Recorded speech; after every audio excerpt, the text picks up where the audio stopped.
What if I told you I figured out a new way to cheat at chess? You can sneak a mirror behind your opponent and see their moves. That's ridiculous, of course, because you can see exactly what your opponent sees and know everything your opponent knows. A game like this is known as a game of perfect information, and it can be solved. But what exactly does this mean?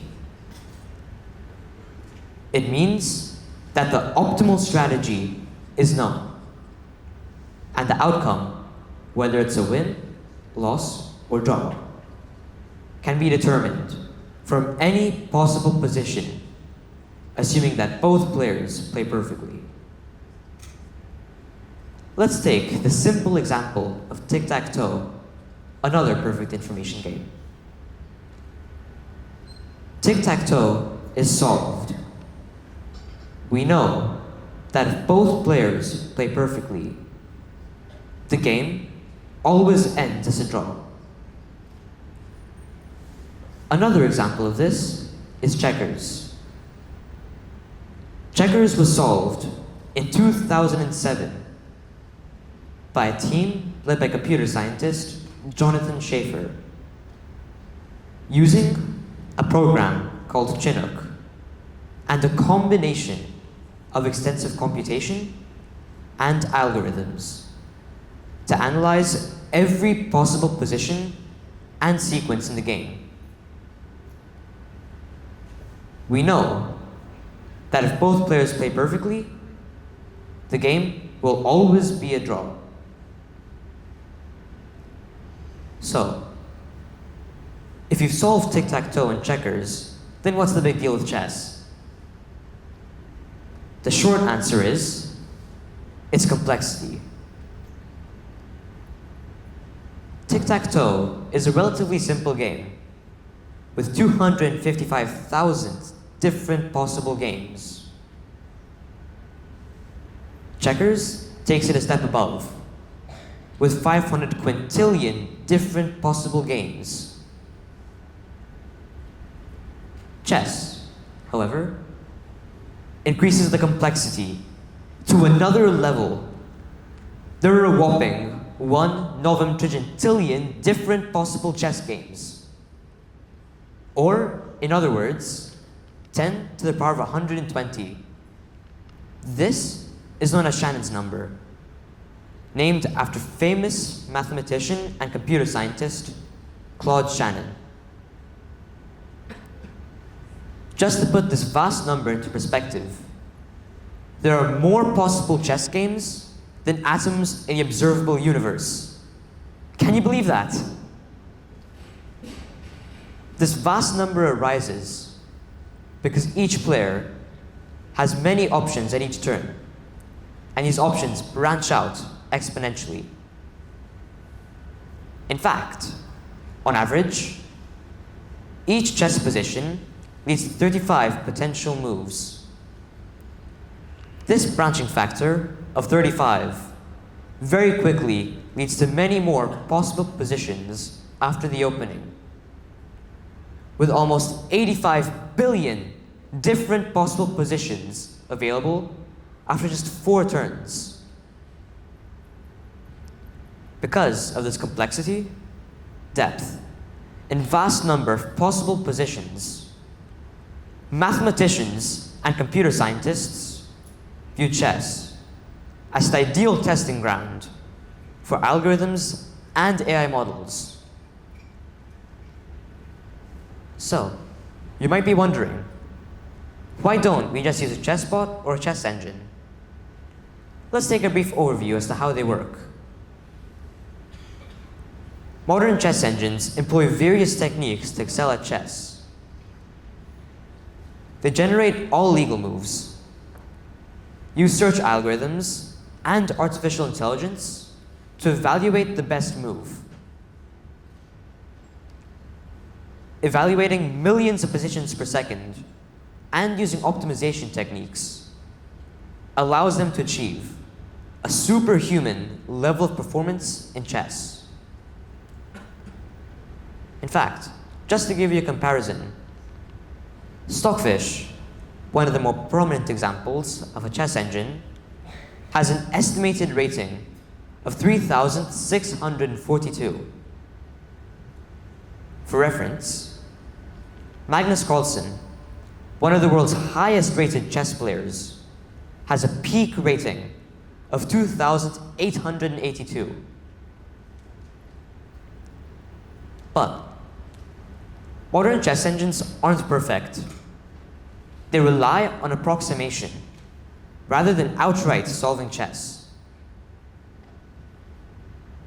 To solve chess, we have to calculate all of the information required to create perfect play. And, to some extent, this has already been done with chess endgames. Chess endgames have been solved for positions including up to 7 pieces.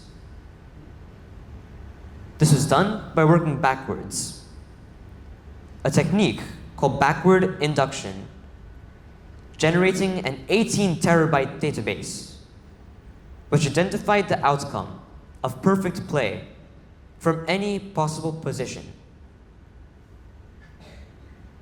Expanding this to all the pieces would require a whole other level of resources.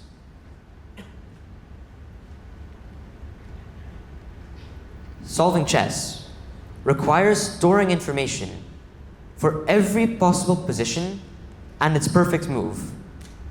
As we've just seen, chess endgame table bases for up to 7 pieces already require terabytes of storage and only represent a small fraction of the game. Expanding this to all 32 pieces would require storage many orders of magnitude larger than what we have today. The world's fastest supercomputers can carry out quintillions of operations per second. But even at that speed, it would take them longer than the age of the universe to compute this problem. Processing all of these positions requires computational power beyond what we have today. To overcome these limitations, one of the technologies that holds the most potential for our endeavor is quantum computing. Quantum computing, with its ability to process information differently, could transform how we understand and explore the game by harnessing its unique principles of quantum mechanics. Unlike classical bits, which can either be a 0 or a 1, quantum bits, or qubits, can exist in a superposition of states, existing as both 0 and 1 simultaneously. Classical computers can carry out one process at a time, while quantum computers can carry out multiple in parallel. Quantum algorithms are much faster than classic algorithms, which reduces the time needed to evaluate the perfect move. All of these features, along with others, is what gives quantum computing an edge over classical computing. And we have seen promising results from early quantum computers. An example of this was just recently, in late 2024, when Google published results showing its quantum computer chip, Willow, which could complete a calculation in 5 minutes that would have taken the world's fastest supercomputers more than 10 septillion years to solve. Truly mind-boggling, isn't it? Though, this problem was tailored towards a quantum computer's strengths. It does have the potential to bring these same results to issues in computing. But classical computing, quantum computing, is still in its early stages and is being actively researched. It needs to be developed further before it can be used to its full potential. In the end, our ability to solve chess comes down to the capabilities of future technology and our ingenuity in problem solving around these limitations. Coming back to the example of checkers, which was solved in 2007, Jonathan Schaeffer stated that the one thing he learned from a 16-year effort was to never underestimate the advances in technology. Thank you.